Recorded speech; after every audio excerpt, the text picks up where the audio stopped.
ఈ మహిళల దాంట్లలో నువ్వు పాత కేసులు ఇప్పుడు క్రైమ్ చూడు, మేము నియంత్రించింది చూడు, గతంలో జరిగిన బ్రూటల్ రేప్స్ కానీ టీఆర్ఎస్ లీడర్లే ఇన్వాల్వ్ అయ్యి మహిళల మీద చేసిన దాడులు కానీ అన్నీ లెక్క తీసుకో. ఎస్, నువ్వు అన్నది బండి సంజయ్ గారి వివాదం జరుగుతుంది. మొట్టమొదట 8th రోజు 8వ తారీఖు రోజు రాత్రి 7:30 గంటల 8 గంటల ప్రాంతంలో వాళ్ళ మదర్ పేట్ బషీరాబాద్ పోలీస్ స్టేషన్కి వచ్చి ఒక ఫిర్యాదు చేసింది. మా అమ్మాయి మీద లైంగిక దాడి జరిగింది, మీరు ఫిర్యాదు చేయండి అని. వితిన్ ఏ అవర్ మేము ఫోక్సో కేసులు కట్టి తల్లి ఇచ్చిన స్టేట్మెంట్ మీద రికార్డ్ చేసినాం. ఒక కంప్లైంట్ వచ్చినాక 24 గంటల లోపల ఆ అమ్మాయి బాధితురాలి స్టేట్మెంట్ తీసుకోవాలి. ఇక్కడ ఆ అమ్మాయి మైనర్ అనేది ఎవరు ప్రూవ్ చేయాలా? ఇమ్మీడియట్గా అమ్మాయితోనే వెళ్ళి స్టేట్మెంట్ తీసుకొని సెక్షన్స్ ఆల్టర్స్ చేసినాం. 10th రోజు ప్రధానమంత్రి ఇక్కడికి వచ్చింది. మేము ఎక్కడికి వెళ్ళాలి? ప్రధానమంత్రికి 9-10 తారీఖు 10,000 మంది పోలీసులతో రక్షణ కల్పించాల్సి వచ్చింది. ప్రధానమంత్రి గారు ఒక్క ప్రోగ్రామ్ అటెండ్ కావాలి, 6 ప్రోగ్రాంలు అటెండ్ అయ్యారు. హైటెక్ సిటీ కావచ్చు, సింధు హాస్పిటల్ కావచ్చు, పవన్ కళ్యాణ్ కావచ్చు, చంద్రబాబు నాయుడు గారు కావచ్చు, బేగంపేట కావచ్చు, పరేడ్ గ్రౌండ్లో పబ్లిక్ మీటింగ్. వేలాది మంది కార్యకర్తలు వచ్చినప్పుడు సిస్టమ్ మొత్తము 4 days కంటిన్యూస్గా 10,000 పోలీసు ఈ మొత్తం కమిషనరేట్లలో అందరూ అక్కడనే డిప్లాయ్ చేయాల్సి వచ్చింది. Prime minister security. చిన్న మిస్టేక్ జరిగితే ఏం జరుగుతుందో నీకు తెలియదేముంది. అందులో హైదరాబాద్ హై సెన్సిటివ్ సిటీ. రకరకాల దేశంలో ఏ మూలన ఐఎస్ఐ దాడులు జరుగుతూ కూడా దాని మూలాలు అప్పుడప్పుడు హైదరాబాద్లో వెళ్తూ ఉంటాయి. సో ప్రధానమంత్రి పర్యటనను చాలా సీరియస్గా తీసుకొని 10th రోజు 11th పొద్దున్నే ఇమ్మీడియట్గా సెక్షన్స్ ఆర్డర్స్ వేసి ఇమ్మీడియట్గా వాళ్ళ ఇంటికి వెళ్ళి నోటీస్ ఇచ్చినాం. ఇప్పుడు దాంట్లో అమ్మాయి డేట్ ఆఫ్ బర్త్ ఇష్యూస్ మీద 2 రకాల ఆరోపణలు ఉన్నాయి. 2 రకాల ఆరోపణలు ఉన్నప్పుడు ఇప్పుడు బండి సంజయ్ వాళ్ళ కొడుకు కూడా పోయి పోలీస్ స్టేషన్లో అంతకంటే ముందే కంప్లైంట్ ఇచ్చిన. వాళ్ళు కంప్లైంట్ ఇచ్చిన తర్వాత 2 గంటల తర్వాత వీళ్ళు వచ్చి కంప్లైంట్ ఇచ్చారు. ఇప్పుడు అతను ఇచ్చిన కంప్లైంట్ కరీంనగర్లో ఇచ్చిండు, వీళ్ళు ఇచ్చిన కంప్లైంట్ సైబరాబాద్లో ఇచ్చిండు. కంప్లైంట్స్ను బేరీజ్ వేసుకోవడమే కాకుండా ఇప్పుడు అందులో ఉన్న ఆరోపణలని ఆ అమ్మాయి స్టేట్మెంట్ తీసుకోకుండా ఫోక్సో కేసులో పర్టికులర్గా మైనర్ గర్ల్ విషయంలో అమ్మాయి స్టేట్మెంట్ తీసుకోకుండా ముందుకు వెళ్ళడానికి లేదు. ఇమ్మీడియట్గా అమ్మాయి స్టేట్మెంట్ తీసుకొని సెక్షన్స్ ఆల్టర్స్ చేసి ఇమ్మీడియట్గా నోటీస్ ఇస్తే అతను అబ్స్కాండ్లో ఉన్నాడు. సో ఈరోజు మేము చేస్తున్న దాంట్లో చట్టబద్ధంగా ఒకవేళ అడావిడికి వెళ్ళి మేము ఇంటి మీద పడి 1,000 మంది పోలీసులను పంపిస్తే మీరేమంటారు? రాజకీయ వివక్ష.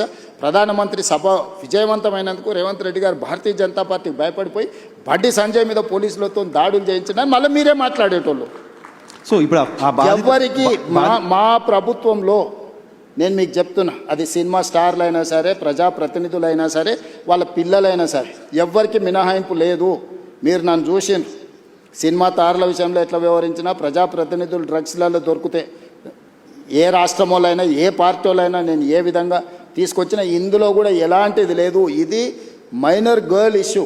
మేము గట్టిగా చెప్పడానికి లేదు, ఎట్లా పడితే అట్లా వ్యవహరించడానికి లేదు. ఆ బాధిత కుటుంబానికి రాష్ట్ర ముఖ్యమంత్రిగా నేను న్యాయం చేస్తానని ఒక హామీ ఈ వేదిక నుంచి ఇవ్వగలుగుతారా సార్?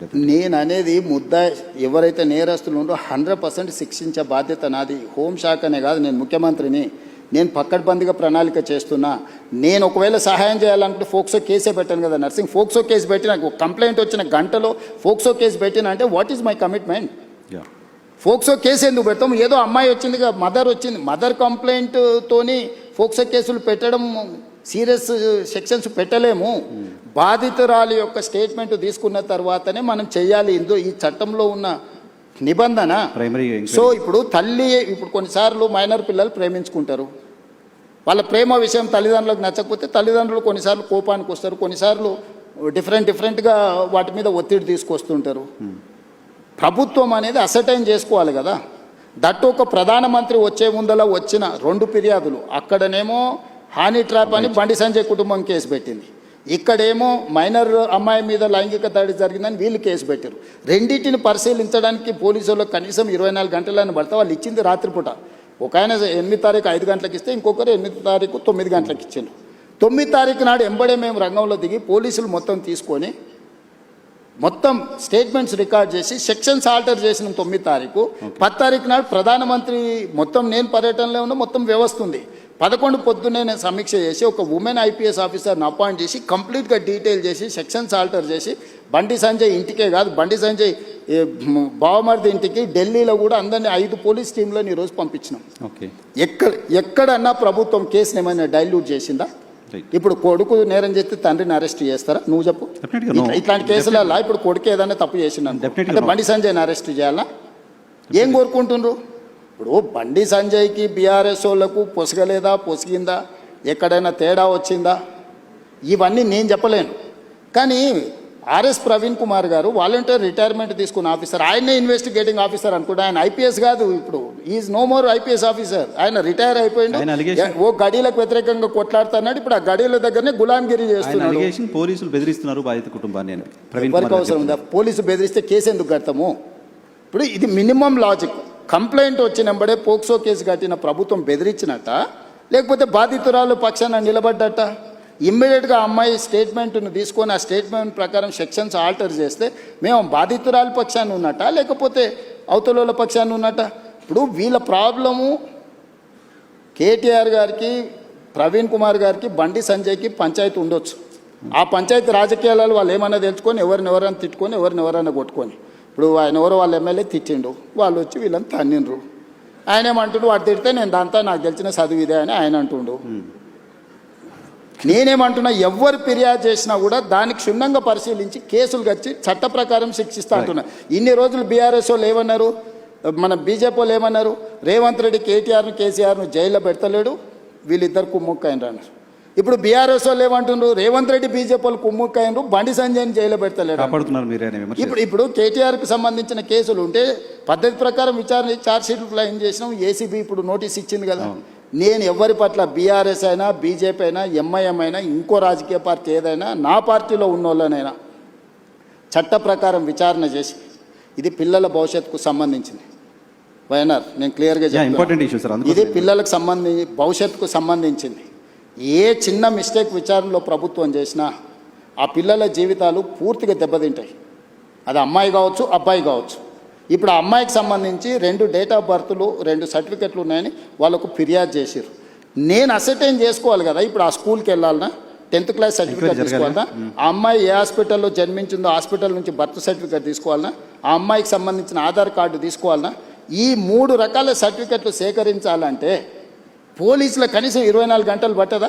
ఆ అమ్మాయి చదువుకున్న స్కూల్ ఎక్కడుందో ఫస్ట్ మేము కనుక్కోవాలన్నా, ఆ అమ్మాయి ఆధార్ కార్డు ఎక్కడుందో తీసుకోవాలన్నా, ఆ అమ్మాయి ఏ హాస్పిటల్లో జన్మించిందో వివరాలు సేకరించాలన్నా, ఇవన్నీ తీసుకోకుండా నేను ఎట్లా ఒకవేళ కేసు కట్టిన అనుకో, రేపు ఒకవేళ ఇప్పుడు వాళ్ళు చెప్తున్నాడు వాళ్ళ దగ్గర ఏదైనా ఆధారం ఉందనుకో, అమ్మాయి మేజర్ అని, నువ్వేమంటావు? బండి సంజయ్ మీద పడక వాళ్ళ పిల్లగాని మీద రేవంత్ రెడ్డి రాజకీయంగా ఎదుర్కోలేక పిల్లగాన్ని అడ్డం పెట్టుకొని రాజకీయాలు చేస్తుండు. ఇప్పుడు ఒక రోజు లేట్ కావచ్చు ఆధారాలు సేకరించడం, శిక్ష నుంచి ఎవరు తప్పించుకోలేరు. ఆలస్యం అవుతుంది తప్ప ఆలస్యం కూడా వివరాలు సేకరించడానికి ఇది ఆలస్యం అని కూడా నేను అనట్లేదు. మేము ఇమ్మీడియట్గా నోటీస్ ఇచ్చినాం, ఇంటికి గోడ కతికిచ్చినాం, పోలీస్ టీంలను పంపించినాం, ఢిల్లీకి పంపించినాం, మేము అన్ని రకాల ప్రయత్నాలు చేస్తాం. మేము హార్ష్గా బిహేవ్ చేయలేము. నేను హార్ష్గా కేసీఆర్, నన్ను జైల్లో పెట్టిన కేసీఆర్ కుటుంబం పట్ల ఎప్పుడైనా హార్ష్గా వ్యవహరించినా? 28 నెలలు అయింది. నువ్వు ఎట్లా ఎక్స్పెక్ట్ చేస్తున్నావు? కేటీఆర్కు బండి సంజయ్ మీద కోపం ఉండొచ్చు, అదే పార్టీలో వాళ్ళకి ఎవరైనా మిత్రులు ఉండొచ్చు, బీజేపీలో. కవిత గారే ఏం చెప్పిండ్రు, బీజేపీలో విలీనం చేయడానికి హరీష్ కేటీఆర్ నా దగ్గర జైలు ప్రతిపాదన తెస్తే నేను తిట్టేలా కొట్టిన చెప్పిందా? అట్లా కాదు. అంటే విలీనం చేయాలన్నప్పుడు మరి బండి సంజయ్ ఏమైనా వ్యతిరేకించిండా వీళ్ళను? మీ పగ ఏంది బండి సంజయ్ మీద? మీరేమన్నా కొట్లాడుకోండా?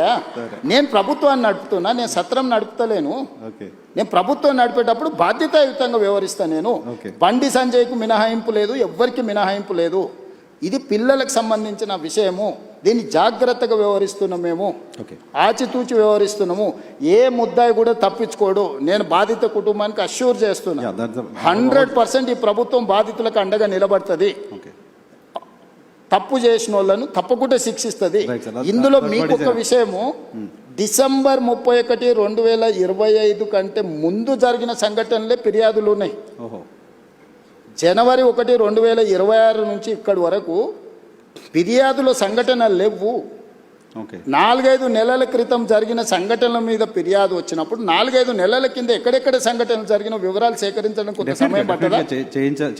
ఇప్పుడు నిన్న జరిగిందో మొన్న జరిగిందో, నిన్న మేము ఎక్కడో వెళ్తే మా మీద ఇట్లా దాడి జరిగిందంటే ఆ విచారణ వేరు. డిసెంబర్ 31 నైట్ ఇక్కడ సంఘటన జరిగింది, October so and so date నాడు ఇక్కడ సంఘటన జరిగింది, ఆగస్టులో సో అండ్ సో డేట్ నాడు ఈ సంఘటన ఇట్లా కొన్ని వాళ్ళు కోట్ చేస్తున్నారు. 4 నెలల వెనక్కి వెళ్ళి జరిగిన సంఘటనలని సేకరించాలంటే మేము టెక్నాలజీని వాడాలి. టెలిఫోన్ టవర్స్, అమ్మాయి అబ్బాయి టవర్స్ ఒక దగ్గర ఉన్నాయా లేవా సిగ్నల్స్, లేకపోతే ఎక్కడైతే వెళ్ళిందో అక్కడ ఏమైనా సీసీ కెమెరాలు ఉన్నాయా, అక్కడ ఏమైనా ఫుటేజ్ ఉందా?